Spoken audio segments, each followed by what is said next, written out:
What is going on, guys? Welcome back to the MG YouTube channel. I'm Malachi Grubb, CEO of Elite Automation, Elite Properties, and an investor in Tesla. So I got the Cyber truck down here, chilling. Bed open, tonneau cover open.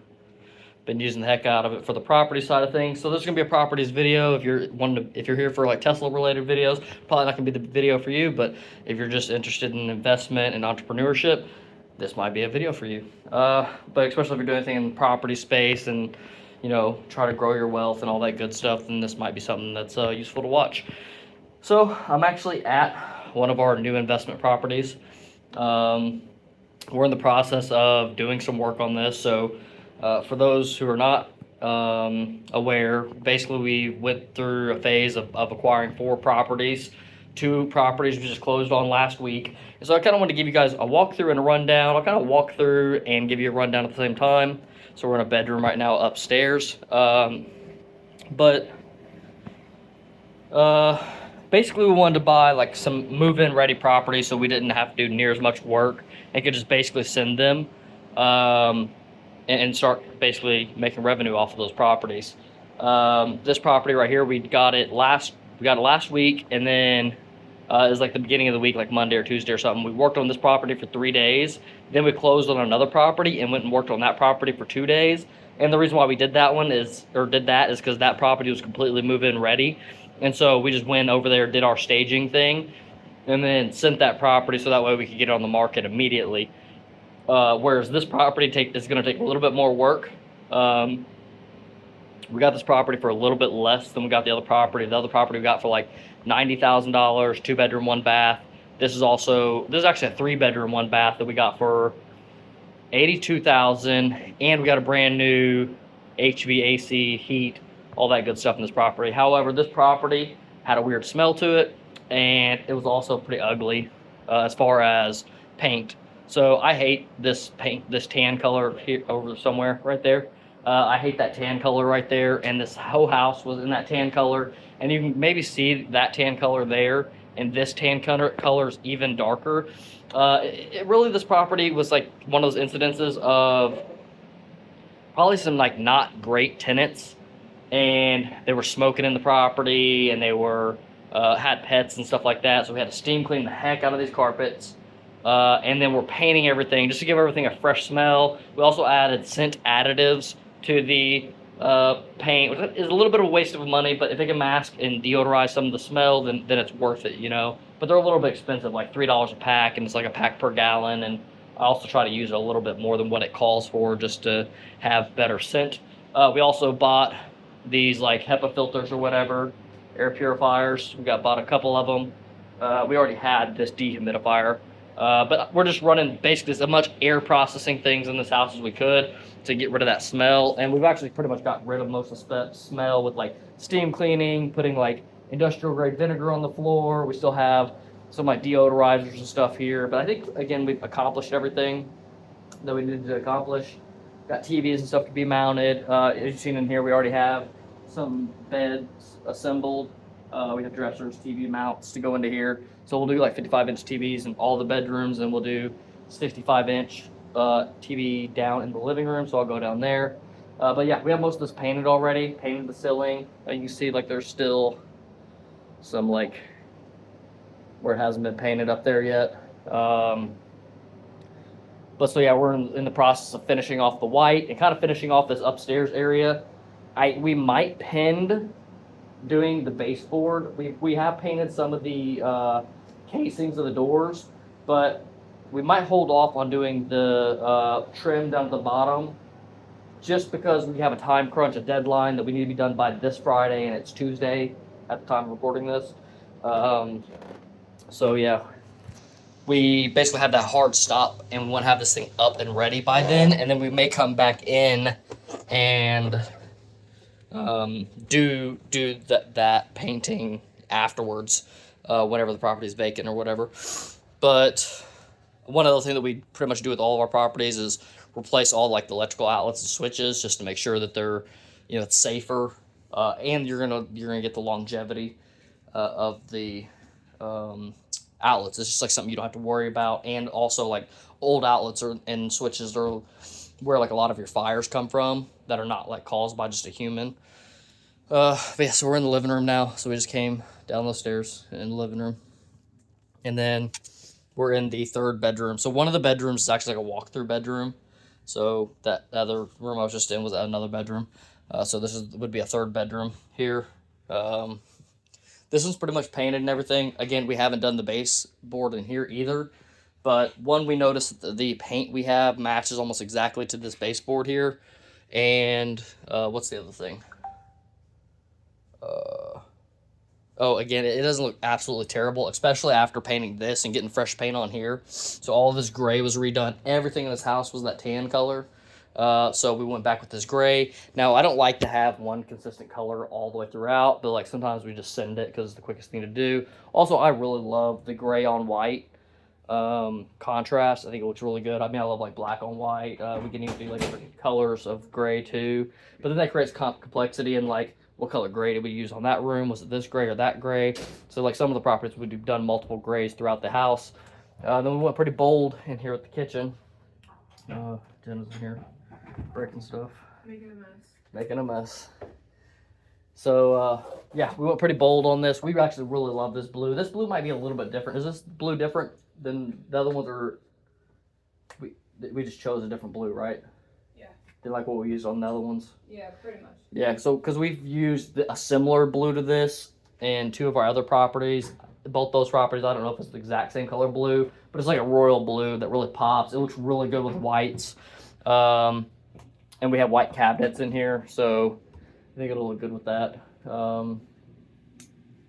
We're actually, so these two appliances came with the purchase of the property. There was another stove here, but we went ahead and took the stove out and put it in a new stove because the other stove was just like crusty, and like we pretty much upgrade all of our stoves to look like pretty much this nice. The flat range without the little burner things in them, like easier to clean, and also again you just don't have problems with a new appliance really. These came with it, also nice. We're replacing this refrigerator and taking it over to another property that actually has a freezer that went out, and we're replacing it with a black one, so that way like all the appliances are black, and then yeah, they'll all match. And then another thing that we love to do too is ice and water on the door. So like any fridges and stuff that we don't have ice and water on the door, we like to swap out. The bathroom's okay, nothing special. There's actually like some things I just don't care for. That's the only thing I don't like about buying like move-in ready properties, is there's things that I want to redo.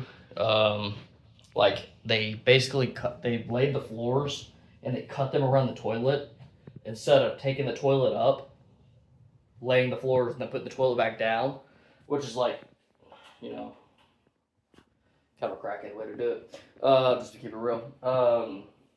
But the reason why you don't want to do that is because like you're never going to get a toilet that matches that exact same footprint as this, and unless you get a toilet that's going to be bigger, and it's not even likely because like I'm just looking at the shape of this, it doesn't look like there's going to be a toilet that has like a bigger base around it.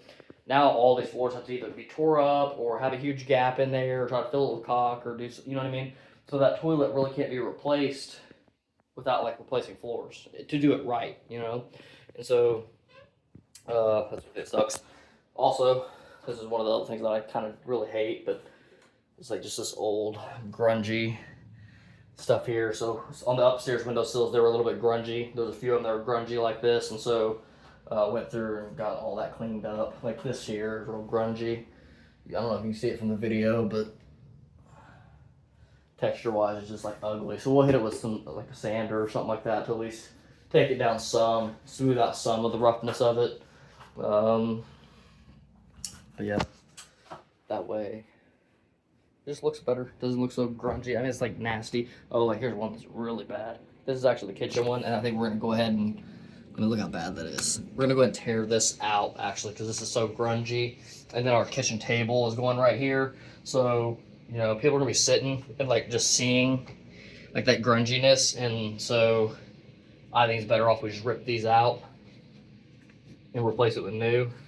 It's only like $12, you know, so besides the labor to do it, which is really like a 5-minute job. It's more work getting the saw over here than it is to actually cut it and get it nailed up. Got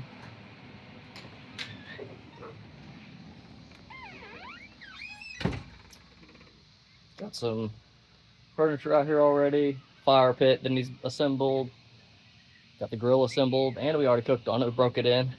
Cybro truck, always on the job. But yeah, here's some of our other building materials and stuff out here.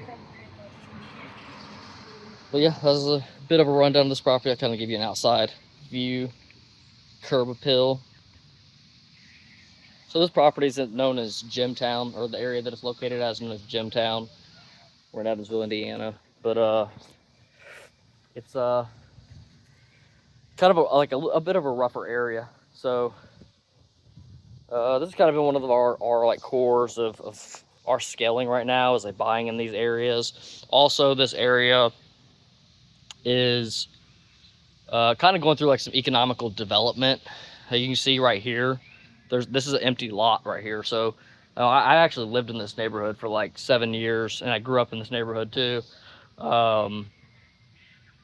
But since I've lived in this, well, I don't live here no more, but since I lived in this neighborhood for this like 7 years I lived here, they tore down like over like 30 something houses in this area, and they're like rebuilding them with what's like called habitat homes. I don't know if you have those in your area, but they're kind of like a government assisted build to basically tear down the houses and build a brand new house. And also Gemtown, the houses are too close together, so like per code, they either had to rezone the land so that 3 lots become 2, or they have to use 4 lots to replace 2 houses, because the houses are built too close together per code. So if the houses are too close together, if they tear down that house, they can't rebuild a house.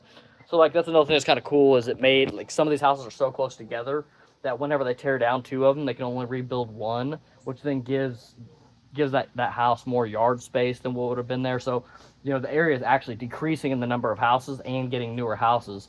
So if you just like look at demand, right, if you remove half the amount of houses, that drives up the amount of supply in the market, which then creates more demand for that area. And again, talking about like just the other economical things that are going on, we are on like, this is the 500 block. So Main Street, which is like our non-downtown Main Street, that area over there is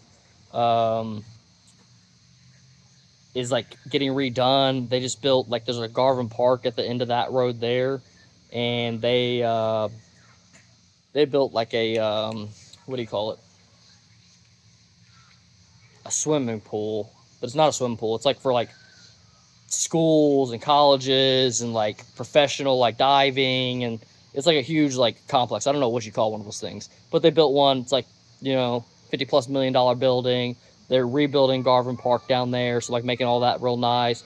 They redid the walkway on Main Street some years back, and made it where there's like a whole bike path going all the way down it and everything like that. So basically the city has plans to expand into these different areas. Yeah, so that's why I like to invest in this area in particular, is just because this is an area that could be impacted by that economical development. And so like what this property is today got purchased at like $82,000, could easily become something that becomes a couple $100,000 in a very short period of time. It could be 5 years. And then we have a $200,000 house that we spent $80-something thousand on. Now we're also a part in investing in that. Now we're too small for this to become a legal issue, because you can actually get in legal trouble for like buying too much property in an area and then like changing rental prices and stuff like that. But we're not big enough for like really that to be an issue. But we are trying to buy in the same area, right? So that way we own this property here. We own a property like 2 blocks away over there. We own another property 2 blocks away over there. Our lead automation shop is also like 2 blocks right over there. Like literally you can see our shop from our house, or our house from our shop, whatever. Not like our house, but one of our properties from there. And so we kind of bought in that area, or we've been buying in this area. But yeah, I like to buy together. It also makes it better, like operationally, and also like services wise. For example, uh, oh, like say for instance, like a lawn service person or cleaning or something like that. You can like, have more of a route where you can have a contract where says, hey, I have like 6 properties in this area. They're all within a block away from each other, so that way they're not having any dead time. It's all like straight mowing time. That's just like one example. But yeah, for like cleaners and stuff too, like if you have multiple cleanings in the same day, they can just bounce from like property to property. Or like we store tools and shit at a property that's down the road, so we can just go over there and pull our tools, and it's like literally just like a walk away. I don't even have to get in the car if we don't want to go grab some tools out of another garage that we have. But yeah, it's a little bit of what we have going on with this property here. We still have like 2 more properties to go. One of them's a cash deal, and the other one is on the west side of Evansville. That one I'm the most excited about as far as like any of the properties, but I'm more excited on a personal level. Real small house, 2-bedroom, 1 bath, but it's located on a road called Selzer Road. And if you're from the area, then you might know Selzer Road. But Selzer Road is like basically you turn down the road and it's like you're kind of in the woods almost immediately, but then it's like a huge neighborhood. It's the exact neighborhood that I want to live in long term. However, I'd like it to be like, I don't say more upper class, but like it's just like super desirable place to be at. People take care of their yards. I mean, it's like really, really nice. So people have like a lot of yard and a lot of land between their houses, but it's also all kind of wooded too. So like the Selzer house has like 3/4 of an acre, and then it also has like another 20 acres behind it. That's basically like owned by the city or something. And so then that 20 acres is like basically the backyard of that Selzer. So it's almost the equivalent of Selzer having like 20 more acres of wooded, forest in its backyard, which is super sick. To the point, and it's also, I think, even outside city lines. I think it's county. And so like there's like hundreds of rounds of gun cases back there from people like just shooting off the back patio and stuff, which is like just super cool. I think you can even ride 4-wheelers and stuff down in there too. So yeah, that's something that I'm personally like interested in. And also, I don't know, legality wise and liability wise, like if we could offer that to like guests and stuff. Or if we do, like there'll have to be some fine print that says something about us not being liable or something like that. But if they can like ride a 4-wheeler or shoot in that area, then I think that'd be a huge amenity. Or hunting would be a huge one. To because like a lot of people are looking for hunting land. I mean, people just so they can come rent the house and stay there and hunt basically right in the backyard of the property. That's a huge what do you call that, amenity that like nobody else is really going to be able to offer. And also too, we're planning on doing like the whole backyard. It's grown up. We got a lot of work over there. I'll shoot something over there too, just to show you guys what we have going on in that property. But yeah, we're gonna clean it up quite a bit, and probably I don't want to say we're gonna put a bunch of money into that property, but like we want to put more effort into that property for sure, and like just make it sick, make it epic, because I think it just has so much potential back there. Clean up the yard for a bit of the ways back, and then probably put out like some things like deer feeders and stuff like that, just to kind of, people can be on the back patio drinking their coffee or whatever, and enjoying just like deer, feed off the feeders and whatnot. But yeah, hopefully this is insightful, entertaining, one of the two. If there's any particular questions that you have regarding, any of the property or things that we have going on, drop it down in the comments below, and we'll catch you in the next one. Peace.